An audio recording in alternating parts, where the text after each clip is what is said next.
الحمد لله رب العالمين والصلاة والسلام الأتمان الأكملان على رسول الله محمد صلى الله عليه وسلم.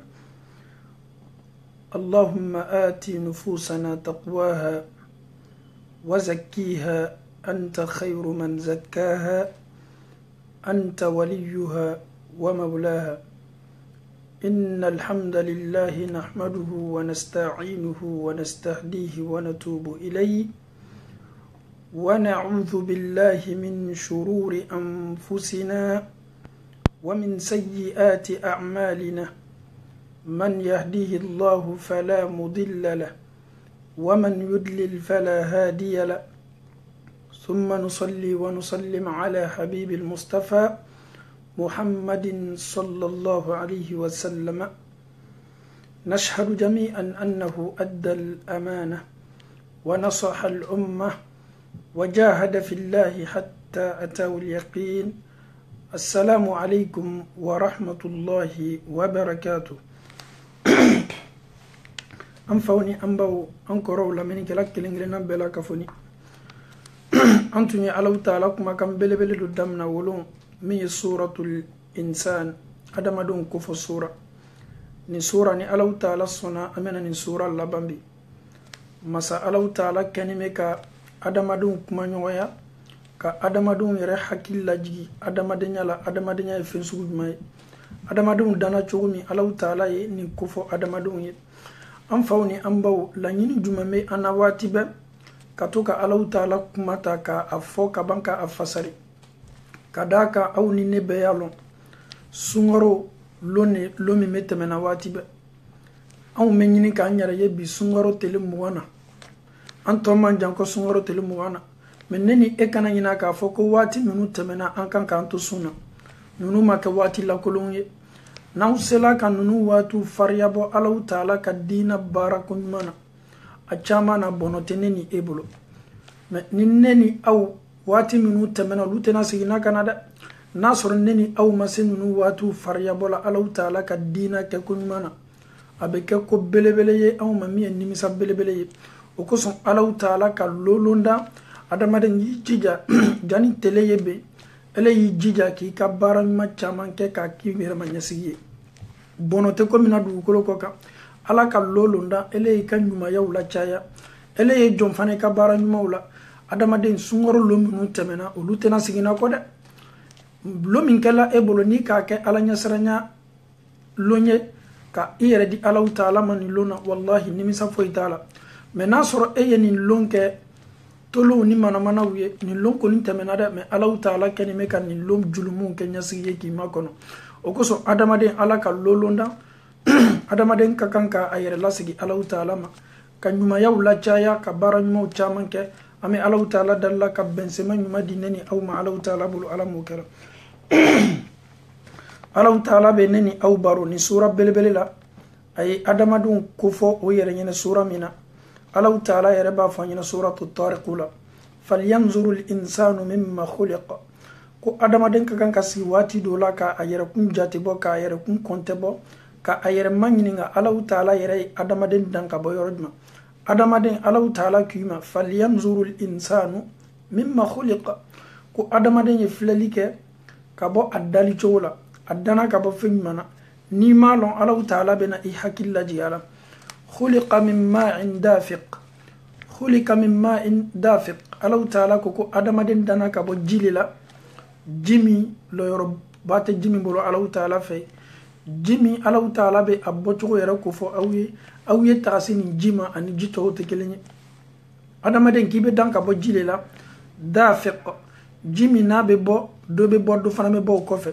ale ji bɔcogo ni ji bɔcogo foyi tɛ kelen ye. alaw taala ka masaya belebele k'a laburi adamaden yɛrɛ danni kan fɔlɔ adamaden fana bɛ dan ka bɔ fɛn min na n'a bɛ fɔ a ma ko ji nin yɛrɛ bɛ bɔ cogo di alaw taala ko k'a bɛna ji bɔcogo fɔ aw ye. ji nin bɛ bɔ diya waati le fari la n'a fana bɛna waati min ale tɛ bɔ ɲɔgɔn kɔ komi ji bɛ jigin ɲɔgɔn kɔ ɲami walama ɲɛgɛnɛ ji bɛ tugu ɲɔgɔn na ɲami ale ye ji ye ji min bɛ tigɛ n'a bɔla dɔ bɛ n'a nɔ la alaw taala ko ma a bɛ bɔ ji le la adamaden dana ka bɔ ji le la da fɛ ji min bɛ ɲɔgɔn ɲɔni bali bolo ma ala bana fana ji bɛ bɔ fan min yɛrɛ fɛ adamaden fari la alaw taala y'o ko fɔ an ye yakhruju min bayni sulbi wat-tara'ib Allah Ta'ala ko a jicho Allah Ta'ala ko ka kanime ka abo fari famin fe ole ye ches suruye ole ye chokola fanfero ani muso disi fanfero Allah Ta'ala be nin jita ka boyle ka banka adamaden da ka bonin jila nin bela jenin ko fesa Allah Ta'ala be jini ne sabati muso den soro yoro ka ban fana ka yelemanu labur ni jika ka bo jiyala kana jolkuru yala ka bo la ka bla sukuru yala ka ban fana ka seni bolo bonin jila ka nin jike adamaden Allah Ta'ala ko kuna ki ke adamaden sa ele fana ka kan ka mun ke kata Allah Ta'ala ma ala ma ko boli la neni aw fe ko so ko neni aw ma nin bara nin bela janin ko fe min labur la neni e ka anyanyere adamaden yala Allah Ta'ala ko wa ma khalaqtul jinna wal insa illa liya'budun ale Allah Ta'ala ma ko be munna adamaden ya danin ko fe la nyini tuma bale Allah Ta'ala la adamaden Allah Ta'ala batuka Allah Ta'ala ko mano ki yira lasigi Allah Ta'ala ka dani yere nafa bayole adamaden imadan foyi kama Allah Ta'ala bulu ayi dan cogo fiye ka ban fana ka kan ka bara min ke afana bana yo fiye ki ka kan ka Allah Ta'ala batu ala yere fana mese batu la nyajuma masa Allah Ta'ala te se batu la fiye Allah Ta'ala lo ete se tala kata i ton dugukolo do kan ki ka to sene kelay ni ma ni dugukolo ma fle est ce que sene be se sabatila dugukolo ko kan wala ma sene te se sabatila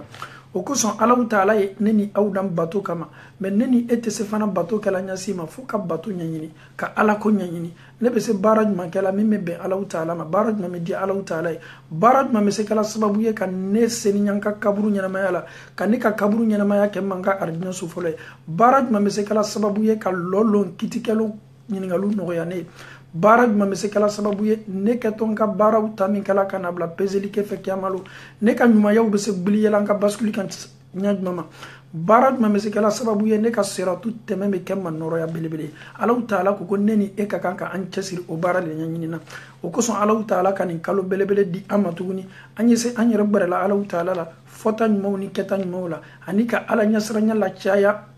anga bara kelengele nambela la nyini mime Allah Ta'ala la ole ni adamado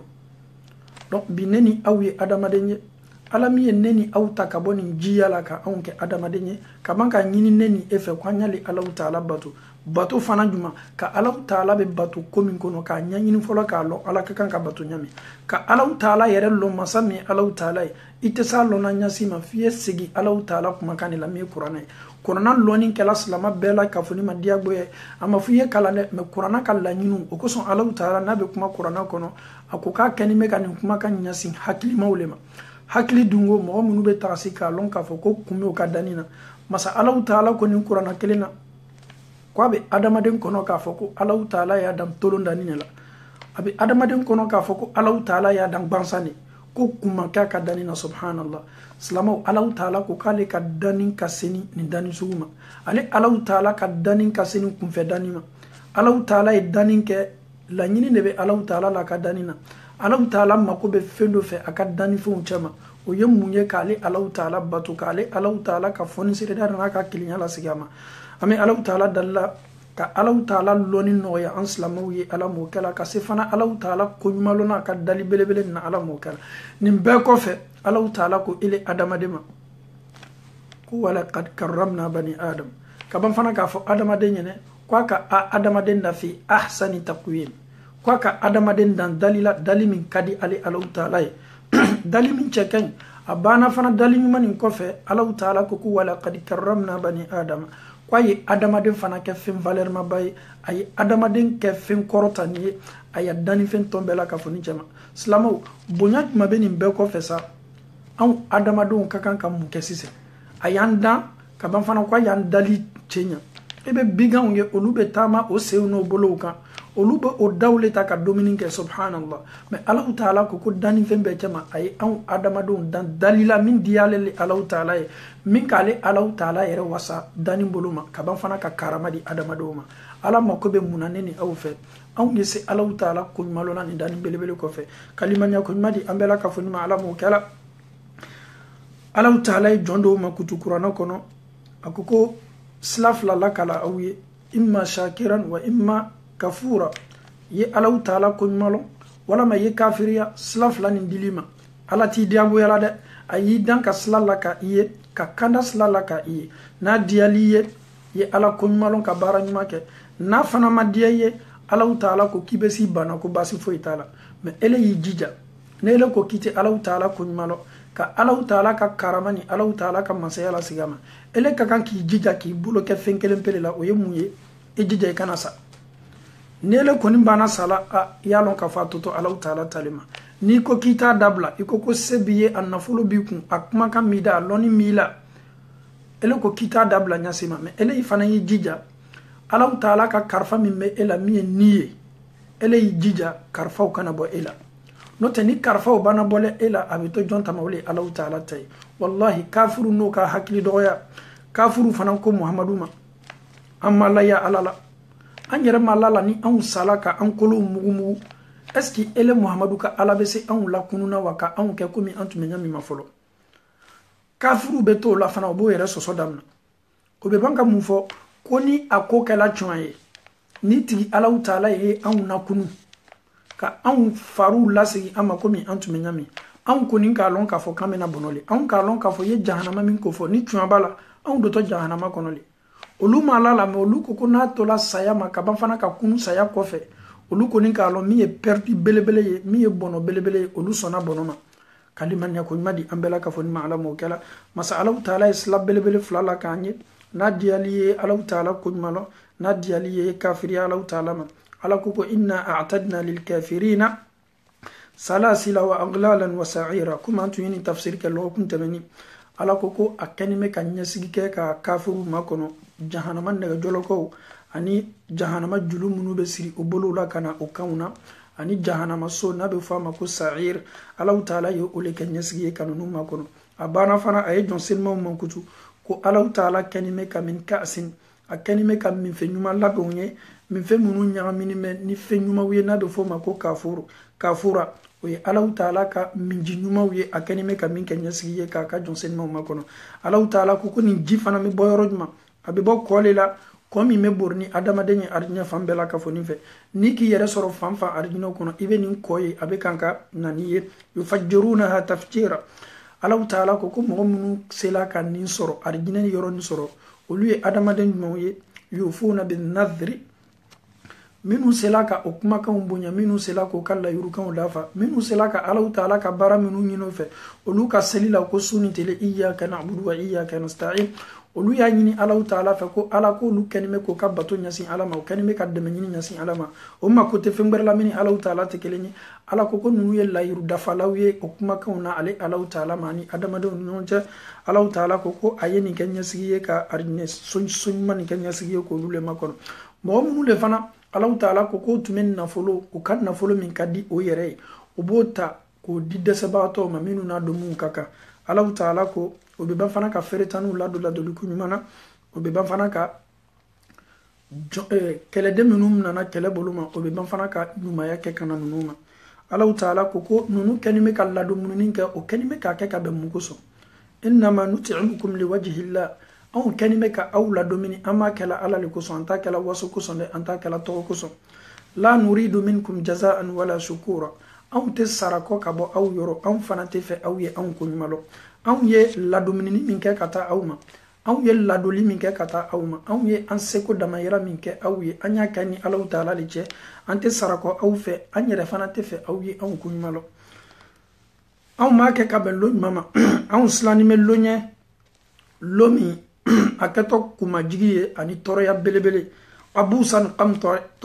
kamtɔrira ni lo ye lo min adamaden dɔw ɲaw kɛtɔ dɔgɔyala o ɲaw kɛtɔ majigiyala kamtɔrira gbɛlɛya belebele lo olu silannen bɛ ka bɛn ni lo ne ma fawaqahumullahu sharra dhalika alyawmi wa laqahum nadratan wa surura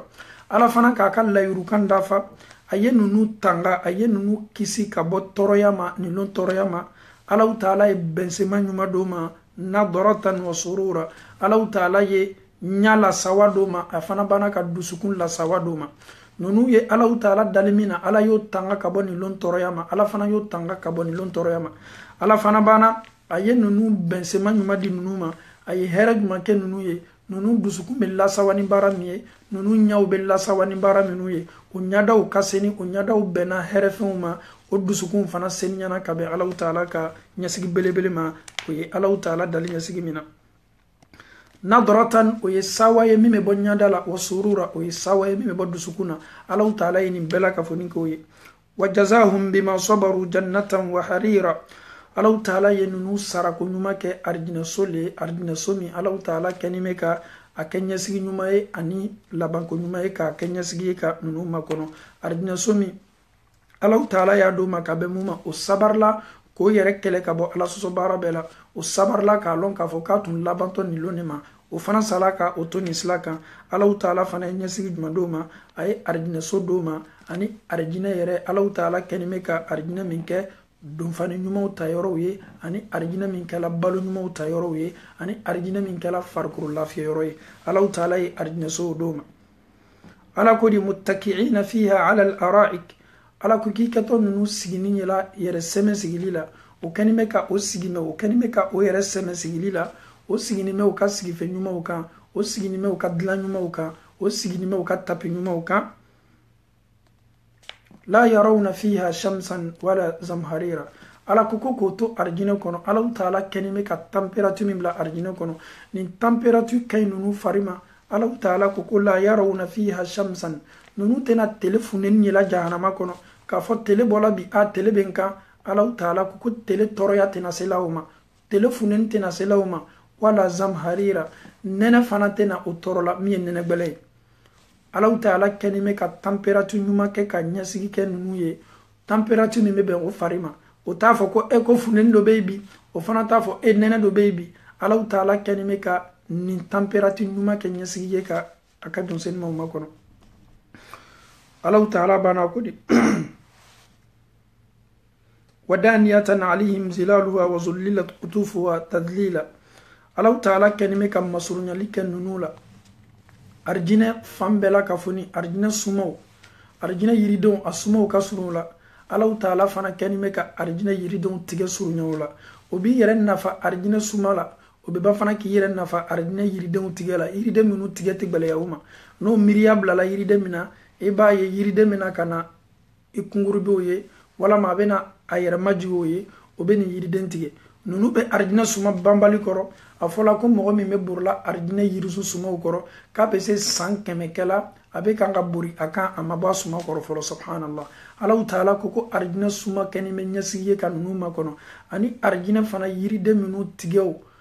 adamadenw bɛ se k'a nɔfɛ, mɛ Alahu taala kɛnin bɛ ka yiriden ninnu kɛ majigilifɛn ye, masurunyalifɛn ye a tigɛbagaw la arijinɛ kɔnɔ. o tɛna sig'a la n'o miiriya ye yiriden ye. Alahu taala bɛ yirisunw kɛ, yirisun min majigi o kɔrɔ, o bɛ nin yirisun tigɛ, o bɛ nin yiriden tigɛ k'a dɔn. Alahu taala banna ko ويطوف عليهم بآنية من فضة وأكواب كانت قوارير من فضة قدروها تقديرا. Alahu taala ko nunu arijinɛ kɔnɔdenw, Alahu taala bɛna lanalikɛw ni ɲɔgɔn cɛ, Alahu taala bɛna laborilikɛw o ni ɲɔgɔn cɛ ni minɛnw ye. o ka dumuniw bɛ bila minɛn minnu kan, o ka dumuniw bɛ bila pileti minnu kan, o ka minjiw fana bɛ kɛ jifiyɛ minnu la. Alahu taala ko wayatufu alayhim bi aniyatin. Alahu taala ko denmisɛn dɔw bɛ arijinɛ kɔnɔ, olu bɛna arijinɛ minɛn ɲuman ninnu ta dumuni sabatinima sanfɛ ka taama ni ninnu dumuniw ye ninnu arijinɛ kɔnɔdenw ni ɲɔgɔn cɛ. o ye denmisɛn jɔnw ye, denmisɛn minnu sala o fitininama. Alahu taala ye ninnu denmisɛnw kɛ arijinɛ kɔnɔ baaradenw ye. Alahu taala ye denmisɛn minnu mankutu ni Alahu taala diyɛn'a ma. Ala bɛna o mankutu ko fɔ an ye sisan. Ala ko wayatufu alayhim bi aniyatin min fidda. ninnu bɛ taa ni mura minnu ye ka dominu serviya la. Ala ko a labɛnni bɛ labɛnni masiri ɲumanw la, min ye sani masiriw ye, min ye waribɛ masiriw ye, min ye Alahu taala ka masiri ɲumanw ye. a tasa ni a jifiyaw labɛnna ka bɔ o de la. subhanallah. n'i y'a a sani tasaw ye ani ka a sani jifiyaw ye, arijinɛ kɔnɔdenw ka dumuni sabatini bɛ sani tasa min ni sani jifiya minnu kan. Ala ko k'a y'a labɛn ka bɔ sani jiw de la ani sani ji ɲumanw de la ani waribɛ ji ɲumanw de la. wa akwabin kanat qawarira. Alahu taala ko a min ji bɛ min fɛn minnu la, olu labɛnna ka bɔ vitiri dɔw la. ni anw ye an ka mobili vitiriw ma filɛ, an y'an ka fenêtre vitirilamaw ma filɛ, fɛn fɛn ye vitirilaka ye, anw bɛ se yeli kɛla nin fɛ mais Allahu Taala ko arjina kɔnɔdenw fana ka min ji ko a labɛnna ka bɔ vitiri ji le la a bɛ fɔ min ma ko kawarira karo le a labɛnna ka bɔ karo ji le la Allahu Taala yɔrɔ a silamɛ ko ni duniya taw tɛ kelen dɛ Allahu Taala y'a labɛn ka bɔ fɛn ji min na ka bɔ karo ji min na vitiri ji min na n'a bɛ fɔ a ma arabukan na ko kawarira karo labɛnni min labɛnna ka ɲa a ma labasa a ji tun bɛ yɛlɛn waati min na labasa foyi ma don a la fɛn min fana kɛtɔ labɛnna a la i bɛ se yelikɛla fɛ hali i tɛ nɔgɔ foyi ye a cɛ ma subhanallah Allahu Taala fana ko arjina kɔnɔdenw ka min ji ko a labɛnna ka bɔ nin kawarira le la Allahu Taala ka kawarira nin labɛn ka bɔ fɛn min na Allahu Taala bɛna nin ji ko fɔ an ye a labɛnna ka bɔ ji sugu jumɛn na nin karo ji nin vitiri ji labɛnna ka bɔ fɛn jumɛn na Allahu Taala ko kawarira min fidda Allahu Taala ko a y'a labɛn ka bɔ arjinɛ nima fɛnw ji le la min ye a sani jiw ye min ye a diyaman jiw ye min ye a waribɛ seniman jiw ye fidda Allahu Taala ko ji min ka seni ka bɔ nin nɔgɔ bɛɛ ma sani ji ɲuman nunu ka jifiyɛw labɛnna ka bɔ o le la dɛ nunu ta ma kɛ komi duniya taw tun bɛ labɛnna ka bɔ karo jiw la ani vitiri ji minnu la dɛ subhanallah n'i ye anw ka duniya karow ni anw ka vitiriw ma filɛ n bɛna misaliya dɔ di pour que an faw ni an baw y'a faamu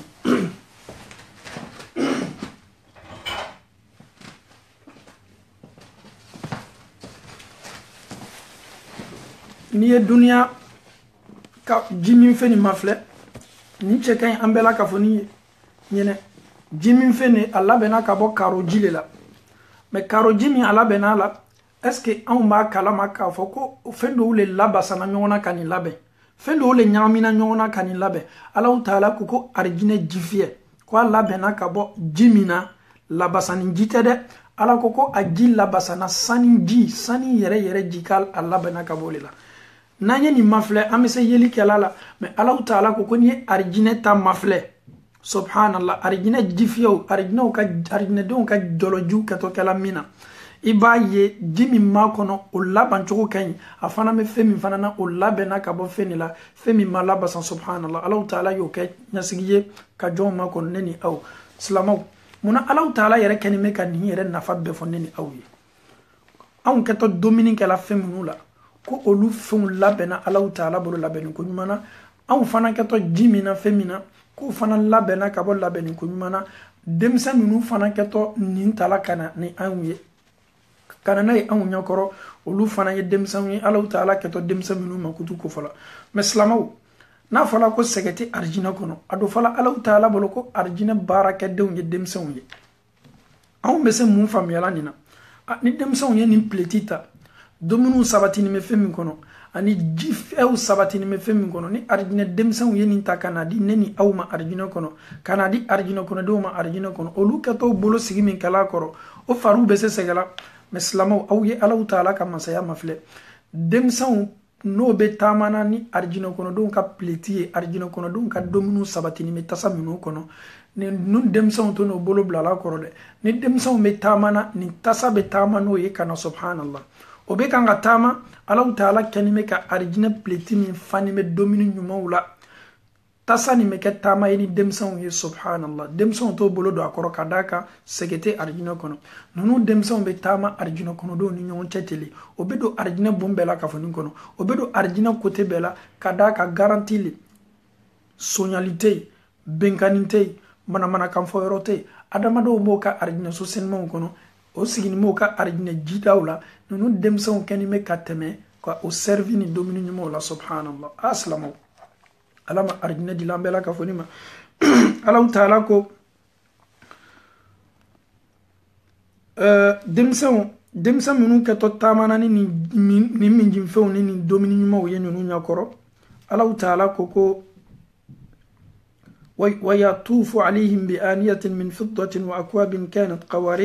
قوارير من فضة قدروها تقديرا Allahu Taala ko a ye ji min fɛn minnu kofɔni a n'a ye domini fɛn minnu kofɔni domini minnu b'a kɔnɔ Allahu Taala ko domini minnu b'a la kɔnɔ qaddaruha taqdira Ala ko domini ninnu diya Ala y'a diya labɛnni ko ɲuman na domini yɛrɛ fana bɛ fɛn min kɔnɔ Allahu Taala ko k'a y'o fana labɛn qaddaruha taqdira a y'o fana labɛnni ko ɲuman na denmisɛn minnu fana kɛlen bɛ k'a ta k'a servi Allahu Taala ko k'a ye nɔrɔya laburu ninnu fana ka nɔrɔya minnu fanga ka bɔ silamɛw Allahu Taala b'a na ko di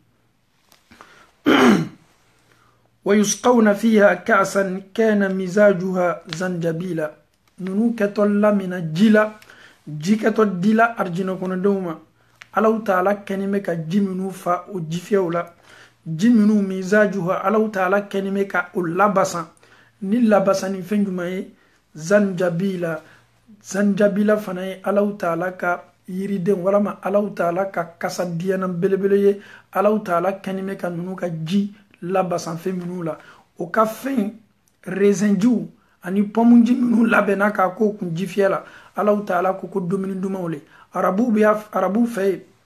min jifendo be na be fama ko zanjabila akadi akasa kadi me Allahu taala ko arjina zanjabila arjina kono don ka ji min kanime ka fa ka jerula Allahu taala ko alla basani meni arjina zanjabila slamo neni etolo ka zanjabila lo abe foko zanjabila me imalo femine meni Allahu taala sona do arjina kono iyere di Allahu taala ma Allahu taala zanjabila min ko foye ko ni arjina lojita ka arjina pomujuta wala ma ka arjina jita kami iketo zanjabila guyela la iketo zanjabila sumaduma menafe kanidi ambela ka foni ma Allahu taala bolo alamu kala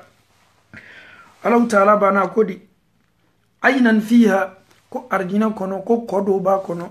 tusamma abe fo komi toye salsabila komi toye ko salsabila aslamo arjina ko le tobe kanga fo Allahu taala bolo jonsen ma minu ka kanka ire kele ka senin koyela zanjabila e kojuma Allahu taala ko kodo be arjina kono nabe fama ko salsabila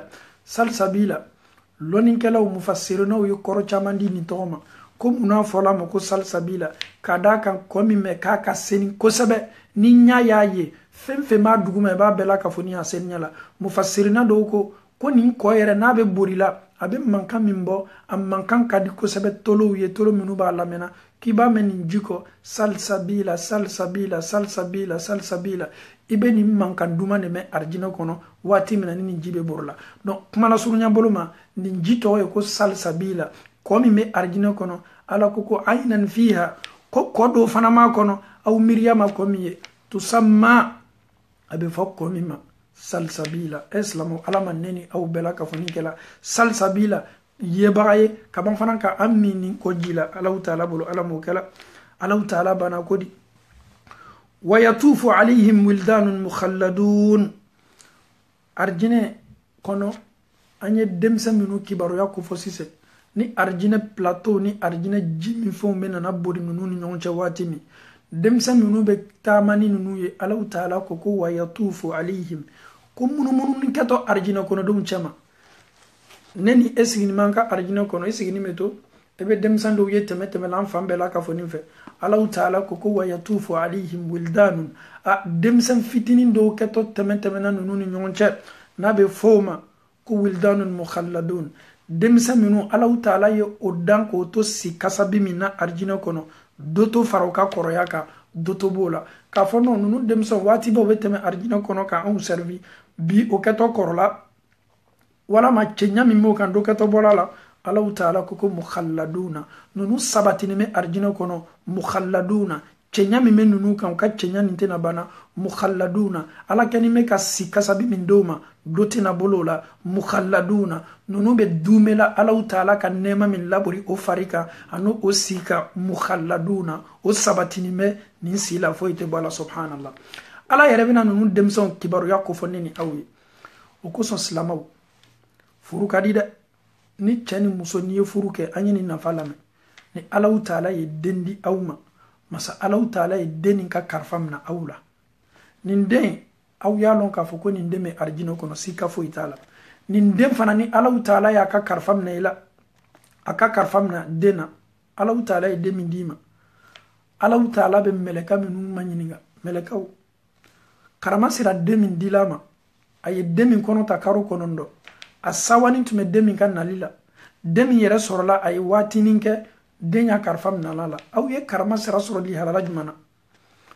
melekaw bafo Allahu taala mako ala nin karama sira ya limanya fangadu kabu nin muso ya limanya fangatu ngabo ala nin furute demfani aya limanya fangatu ngabo ala nin sabarla ile Allahu taala karfa min dama kabanka amnala ala nin sabarla e ka karfa la sigilila katima ala b'a fɔ mɛlɛkɛw ma k'a sabarila ni Allahu Taala y'a diyanɛ fɛn min na la a sela sabarila o kɔrɔ mɛlɛkɛw b'a fɔ k'a sabarila ala b'a fɔ mɛlɛkɛw ye karama sera min sabarila nin cɔ den min nana la nin den bɛ arijinɛ kɔnɔ sika foyi t'o la Allahu Taala ko bangebaga minnu fana sela sabarila nin lajarabili kɔnɔ Allahu Taala ko k'a kɛni bɛ ka bon dɔ lɔ arijinɛ kɔnɔ k'a kɛ ɲɛsigi ye k'o ma kɔnɔ a bɛ fɔ bon min ma ko hamdu tanobo o bɛ di jɔn ma mɔgɔ minnu sabarila ni Allahu Taala ka den minɛ i la hɛrɛ belebele fila le ni den min nali la o ye arijinɛ kɔnɔ do ye sabarila lajarabili nin kɔfɛ Allahu Taala fana bɛ mun kɛ e ye ala bɛ arijinɛ di e ma ka d'a kan bonda dɔ bɛ arijinɛ porti dɔ bɛ ala ko babul hamdu tanuli bon o bɛ di jɔn ma mɔgɔ minnu bɛ sabari waati min na ni Allahu Taala ye ni lajarabili belebele labori o kan kalimaniya ko ɲuman di an bɛɛ la ka fɔ ni ma Allahu Taala bolo ala m'o kɛla Allahu Taala ko denmisɛn minnu lo wa idha ra'aytahum ni ye ninnu ye arijinɛ kɔnɔ arijinɛ kɔnɔ denw an laminina kelen-kelenna bɛɛ ka arijinɛ di an bɛɛ la ka fɔ ni ma ala m'o kɛla ala ko ni an dola arijinɛ kɔnɔ ka ninnu denmisɛnw ye arijinɛ kɔnɔ hasibtahum i miiriya to o ni fɛn foyi la ɲɔgɔn ma dɛ i miiriya bɛ denmisɛn ninnu yeli i b'o miiriya i b'o la fɛn ɲuman ma i b'o compare fɛn ɲuman ma lu an manthura a bɛ k'i kɔnɔ k'a fɔ komi n'i ye lulu tuma dɔ mɔgɔ caman ma lulu la an bɛna misaliya ta sani ma komi n'i ye sani caman b'a la ɲɔgɔn kan tele la a bɛ mɛnɛmɛnɛ ɲami Allahu Taala ko n'i ye ninnu denmisɛnw ye arijinɛ kɔnɔ denmisɛn minnu bɛ kan ka taama arijinɛ kɔnɔ dɔw ni ɲɔgɔn cɛ ni minfɛnw ni dumuni ɲumanw ye piletiw bɛ kan ka bori o ɲɛfɛ ko n'i ye ninnu denmisɛnw ye hasibtahum a bɛ k'i kɔnɔ k'a fɔ ko ninnu denmisɛnw ye lu an manthura lulu minnu farani bɛ ɲɔgɔn kan o ka ca o jɛnsɛnni bɛ tele la tele kɛni bɛ k'o mɛnɛmɛnɛ subhanallah a misaliya bɛ komi ni tele bɔla ye sani caman ba ta sani min bɛ mɛnɛmɛnɛ na ka taa bila gidɔrɔn kan ka taa bila yɔrɔ selimanba dɔ la tele nɔrɔ bɛ bori a kan fan min yɛrɛ bɛ to yɔrɔ jan i bɛ sani nin ye mɛnɛmɛnɛ na Allahu Taala ko denmisɛn ninnu misaliya bɛ arijinɛ kɔnɔ cogo de la n'i y'o ye a bɛ k'i kɔnɔ k'a fɔ ko lulu sani minnu farala ɲɔgɔn kan ka bila tele kɔrɔ a bɛ kan ka mɛnɛmɛnɛ ninnu denmisɛnw bɛ mɛnɛmɛnɛ o cogo de la subhanallah Allahu Taala ko hasibtahum lu'lu'an manthura a bɛ komi lulu minnu jɛnsɛnni bɛ n'i ye o caman fara ɲɔgɔn kan o bɛ mɛnɛmɛnɛ ɲami Allahu Taala ko k'i bɛ denmisɛnw ye o cogo de la Allahu Taala b'ana ko di wa idha ra'aita ni bana fana ka arijinɛ mafilɛ ni yɔrɔnin na Allahu Taala ka laɲini ye mun ye arijinɛ nɛɛmaw ji minnu b'a kɔnɔ muso ɲuman minnu ye ɲɛsigi ye k'i ma kɔnɔ dumuni ɲuman minnu b'a kɔnɔ ka bɔ a yiridenw na Allahu Taala ko n'i ye arijinɛ mafilɛ ni Allahu Taala ka nɛɛma danni ye thamma o kɔfɛ ra'aita kaban fana ka ni nɛɛma mafilɛ kɔ wallahi Allahu Taala ye nɛɛma min dan thamma ra'aita ni bana fana k'a mafilɛ na'iman ye ni nɛɛma mafilɛ i kɛ to a yela k'a lɔn k'a fɔ ko nɛɛma le nɛɛma banbali le wa mulkan ani ala ye kɔrɔta min d'i ma a y'i kɛ komi masa arijinɛ kɔnɔ k'i kɛtɔ o fana masaya ni nɛɛma ye la kabira i kɛtɔ a lɔnna k'a fɔ ko Allahu Taala ye ko bale kɛ aw ye ko n'i ye arijinɛ nɛɛma banbaliw mafilɛ wallahi ka Allahu Taala ka karama min di adamaden ma min ye masaya ye Allahu Taala bana fana ka diya banbali minnu bila arijinɛ kɔnɔ wallahi ni ɲa sereyala ma i b'a lɔn k'a fɔ ko Allahu Taala ye ko ba kɛ e ye e yɛrɛ ka baara ɲuman min kɛl'i bolo ka fara Allahu Taala ka hinɛ kan ni ala yɛrɛ tun ma hinɛ ile la ni nɛɛma banbali min bɛ arijinɛ kɔnɔ e tun tɛ taa sɔrɔ la o kosɔn Allahu Taala ko wa idha ra'aita thamma ra'aita ko n'i ye arijinɛ mafilɛ ka arijinɛ mafilɛ ka ban ka arijinɛ mafilɛ ka nɛɛma banbali minnu mafilɛ a n'a masaya minnu dila adamaden ma ni karama minnu dila adamaden ma kabira i b'a lɔn k'a fɔ ko Allahu Taala ye ko ba kɛ aw ye aw b'a lɔn k'a fɔ ko nin ye kɔrɔta belebele ka bɔ Allahu Taala yɔrɔ ka di aw ma Allahu Taala b'ana ko di inna hadha kana lakum jaza'an wa kana sa'yukum mashkura Allahu Taala ko nin nɛɛma min bɛ kan ka kofɔ nin inna hadha ni arijinɛ dagamu min bɛ kan ka kofɔ nin kana lakum jaza'an Allahu Taala ko k'a ye nin kɛ aw ye sara ye nin de ye aw sara ye wa kana sa'yukum aw fana ka kɛwali minnu kɛla aw bolo dugukolo kɔ kan wa kana sa'yukum aw y'i ban haramu baara minnu kɛ ma wa kana sa'yukum aw y'aw yɛrɛ bali diyanɛ baara minnu kɛli ma sunkaro la wa kana sa'yukum aw minnu ma aw ka silamɛya kɛ sunkaro kosɔn wa kana sa'yukum aw minnu ka Allahu Taala bato san karo 12 kɔnɔ wa kana sa'yukum aw minnu tun bɛ suseli kɛ waati bɛɛ wa kana sa'yukum aw munutun natanime alaw ta'ala ka arjnala ka be aw ka baraj mama alaw ta'ala ko wa kana sa'yukum aw ka kawali minu kala aw bulu ka to dugulu ko kan mashkura ko alaw ta'ala ka kawalu kunmalo aw ka kawali nunu kala kawali minu kunmalo na alaw ta'ala bulu o koroydi alaw ta'ala kan résultat récompensé ka di awma mi arjine mashkura alaw ta'ala ko aw bena aw sema alaw ta'ala be aw kunmalo alaw ta'ala diana nin kawali kilingile nambema am fawni ambaw alama alaw ta'ala diana ka kawaluma alama alaw ta'ala diana bara be kala ambulu dugolo ko kan naslani met kaburu jangatanye ani naslani met lolu fitna benye kaneni aw tanga ka bonin kilingile nambela ka foni ma alaw ta'ala bulu alamu kala am fawni ambaw alaw ta'ala bana abe ala kara kuma nyoya muhammad sallallahu alaihi wasallam إنا نحن نزلنا عليك القرآن تنزيلا ألو تعالى محمد ألو تعالى لجيليك محمد كان لجيلي يرى لا مي قرآن لجيلي من دلا على كرام كوكا فام منتوي كو يبولك قرآن كما كان مي كندا كما كان مي ألو تعالى ديانه كوي ألو تعالى محمد ألو تعالى لجيليك قرآن لا قرآن من لجيلا سيكاتا لا بولا ألو تعالى يرو ala makobe muna qur'ana lajigili la anyan jija ka tagasini qur'ana kuma ka unye kadaka ala taala kandale laji amani ala ku kaya lajigili la lajigili mi ala taala ma be lajigi nyonfe ayake aya ni aya wiye muhammadu ye sa fola manto ye dondoni o ye sen islam ya tala dondoni samuga ani sabakono note ala taala to mese qur'ana bela ka foni lajigila ala karaka adusukuna me ala taala ya ta samuga ni saba kadam na qur'ana nana sabati lomi sangulu foloka jibrilat me qur'ana tayene kana di ala karama dondoni laylatul qadr sufa qur'ana dafani jigila mama jigidu golo ko kande ala taala ya bla sangulu fololila jibrilat me kuma kanta kana di ala karama sambuga ani sabakono o ko son ala taala ko kale le qur'ana laji aya laji jigilila jigili me ke kanda e awma ala karabe se jigili min ko fola anye dondoni no ya buluma andu sukunye set sonaka qur'ana kuma kanta nama kani mbele فاصبر لحكم ربك ولا تطع منهم آثما أو كفورا محمد إصبري لحكم ربك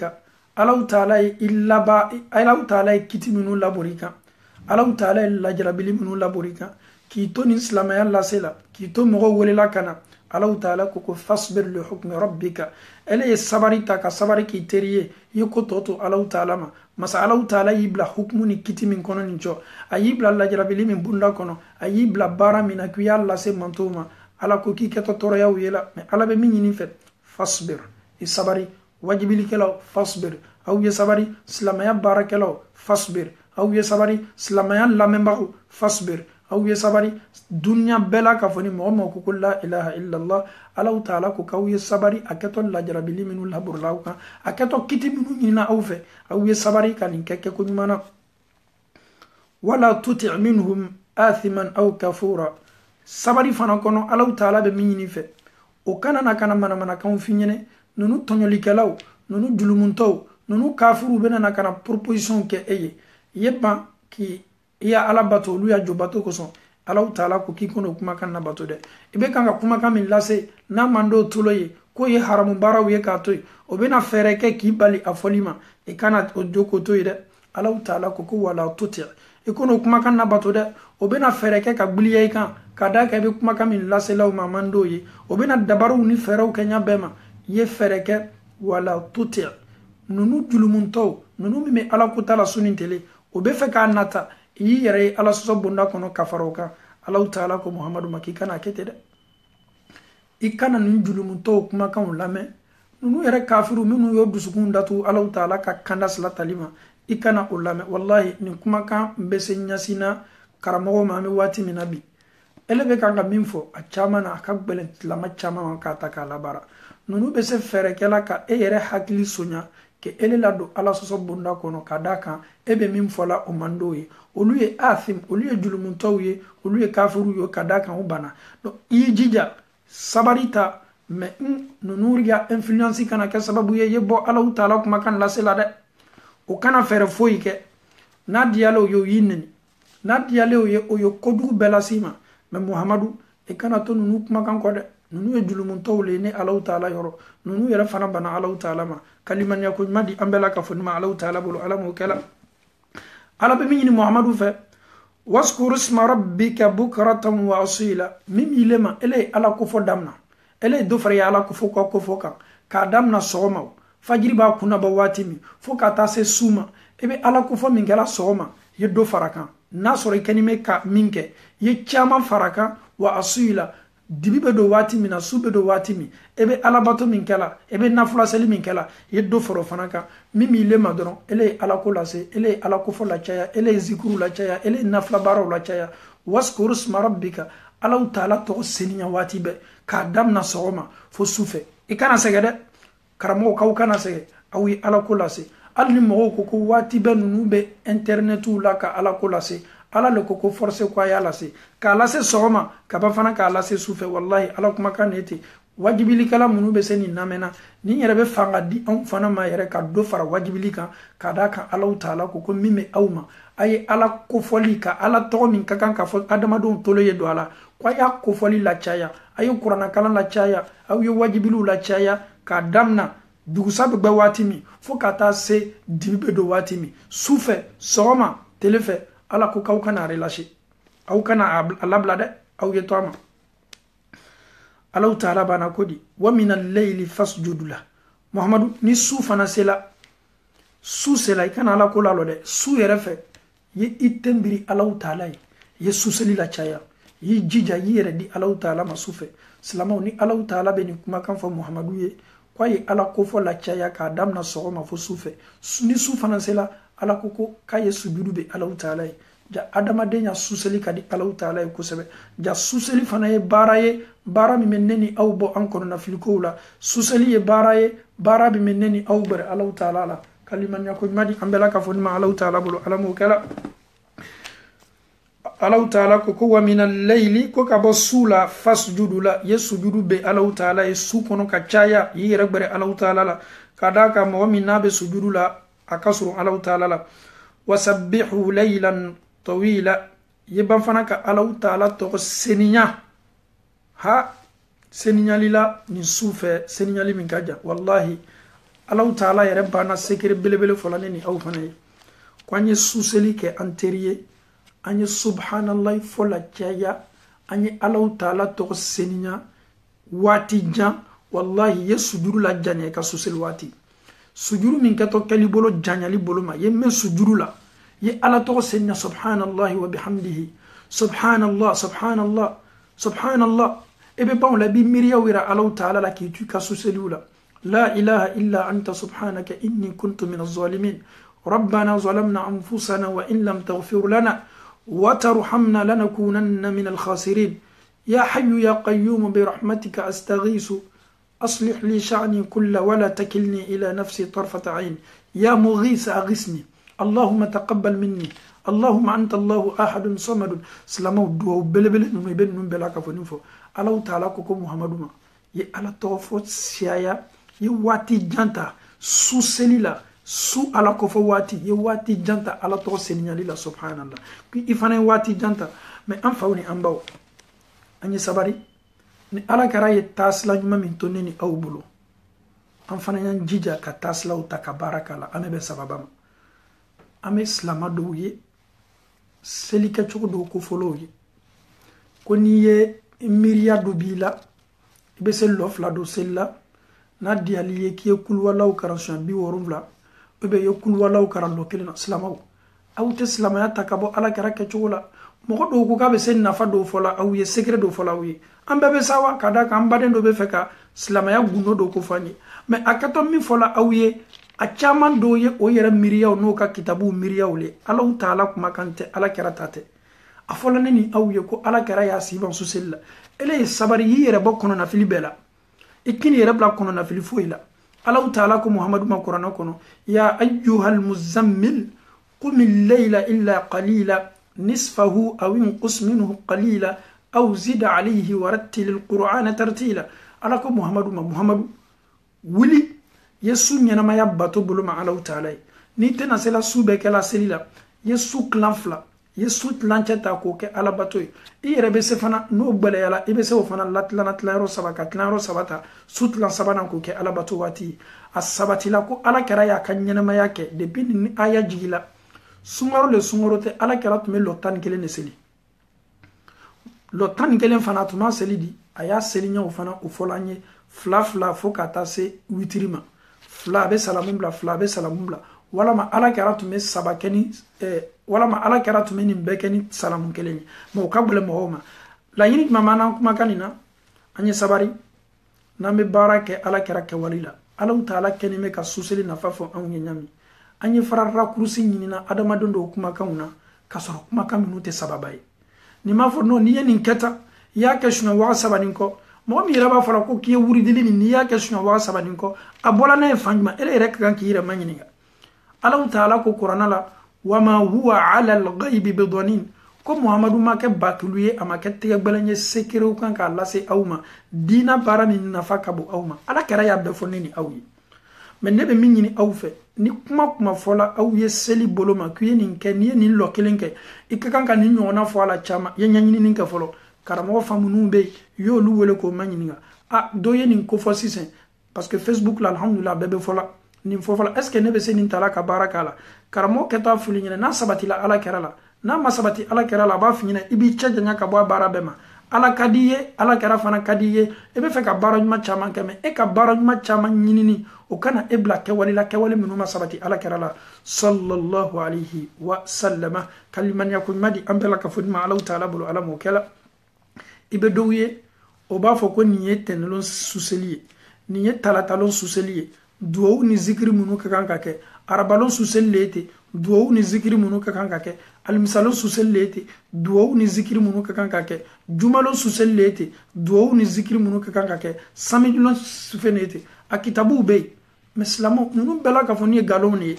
adamaden do le sigila ka miri kuma kan do ma ka sebe ka gafe bo o fana latlana mo bolo do fana mo taka barakola anya dina kaseni nunu bela ka foni ma ko tenelon susellete wallahi ado yere ya kitabu do be sungaro tele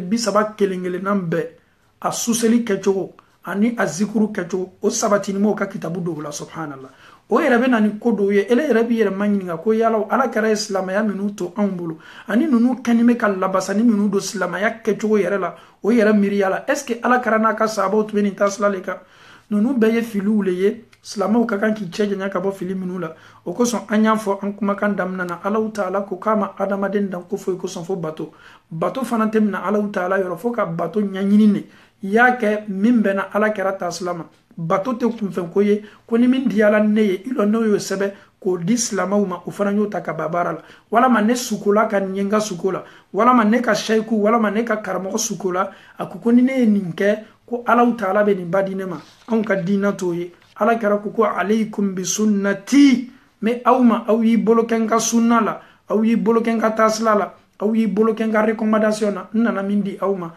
aw kana blade ka ala kera tasla nyuma di ambela ka fonma ala taala bolo ala mo kala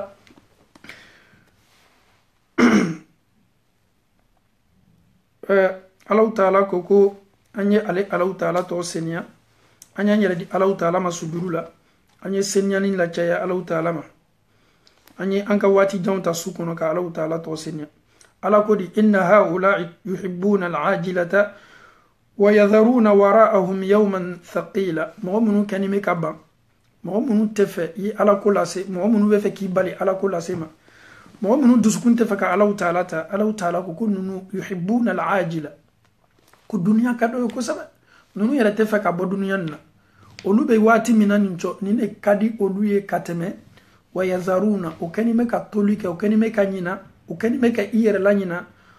waraahum ukofe kodo nato uyanyana mayami ubalani kodo nato ukofe londo nato Allah taala ko lumma yawman thaqila lumi kabli nunu kanime ka dunuma nyana mayani taka fisaya kanyina lonko lumi Allah taala ko kwa lon kabli islam kwa lon kabli bili yasu ma Allah taala makobala lomi adama de mena yere ye kono na fili belebele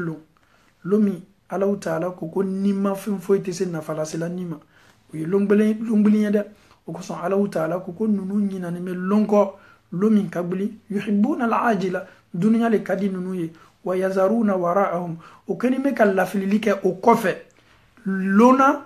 على تعالى كوكو لومين بليما ونينا نمي لون بليما كو كلمة يكون مدي على تعالى أمبلا كفون ما على تعالى بلو على موكلا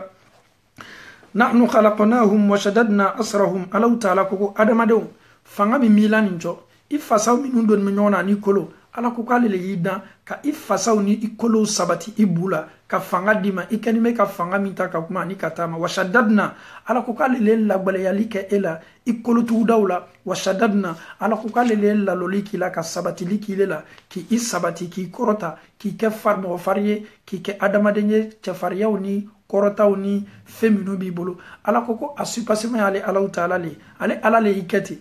nahnu khalaqnahum ala ko kale le ka awda وشددنا أكلك بلياليك أسرهم إك أدم الدنيا يرسبت ليلا إلا بي إدسي بوا من كلا كلو من ميلا فسا من ميلا بو من ميلا إما لون كفوكو الله تعالى ليني بدو نيونا نيا إسي نمكي إدسي بوا بي إلا ما لون كفوكو مسادو ليني بكيلا ألاكو وإذا شئنا بدلنا أمثالهم تبديلا ناكالي الله تعالى ديا نونو منو كنمي كنينا الله تعالى كوكابي الله تعالى كداني منو لبروكا na diala alay abenunu bela kafoni boy kanani dani fingbere wala ma na diala alaw taala akadani min labor nunu farkolo kan abenunu dalu yelema ko ke dali subere ayra be sefana kan nunu be bodu ko kan kadali fingbere wala inna hadhihi at-tazkira faman sha'a ittakhadha ila rabbih sabila wama tasha'una illa an yasha Allah inna Allah kana aliman hakima yudkhilu man yasha'u fi rahmatihi والظالمين أعد لهم عذابا أليما الله تعالى كوني كما كان هذه التذكرة نين لا دي كان ميكان غفونني او يني الله تعالى كو قرانا كما كان تفوي فوك ادم دون لا دي كي بو فيليس لا كان كيبلا نورس لا فمن شاء اتخذ نادي لام موي مومي مسكا اكبر الله تعالى لا نسلاني متاي افولا مي الله تعالى كو كوني لا لي كاني مي ادم دي حقلي مو لبسي يره تالاكا يره دي الله تعالى ما كسلاني متا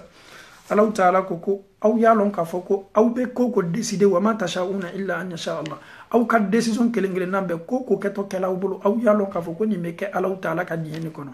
او تسفوي كلاني الله تعالى مدين كوميما ان الله كان عليما مسا الله تعالى لوني مسالي ابي كوبي كلام كو سون با فاير ما واتي دولا خبيرا دوغره مسالي فويتدو الله تعالى ما لوني مسالي حكيما كيتينما مسالي مسامي كا كيتي فانغا كابوني كيتي بلا كفونيا